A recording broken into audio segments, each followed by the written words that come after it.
जी नाज़रीन, खबर शामिल करते हैं उमरकोट से। उमरकोट के नवाही गांव के नौजवान ने अपनी कजन को तेजधार आले से कत्ल कर दिया। नौजवान लड़की को कत्ल करने के बाद खुद भी जहर पीकर खुदकशी की कोशिश की। दोनों का तल्लक समेजा गांव से है और दोनों एक ही गांव के रहायश पजीर हैं। मजीद तफसीलात से आगाह कर रहे हैं डिस्ट्रिक्ट रिपोर्टर उमरकोट वकास खान यूसुफजई। जी वकास खान, तफसीलात से आगाह कीजिएगा। जी बिल्कुल। उमरकोट के नवाई गांव के नौजवान ने अपनी कजन को तेजधार आले से कत्ल कर दिया। नौजवान लड़की को कत्ल करने के बाद खुद ने भी जहर पीकर खुदकुशी की।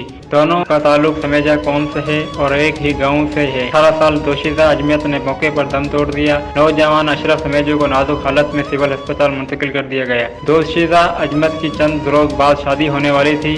दोशीदा की लाश को पोस्टमार्टम के लिए सिविल अस्पताल मुंतकिल कर दिया गया। पोस्टमार्टम की रिपोर्ट के बाद केस दाखिल किया जाएगा। सिक्योरिटी जराया Waqas Khan Yousafzai, 29 news HD, district Umerkot. जी।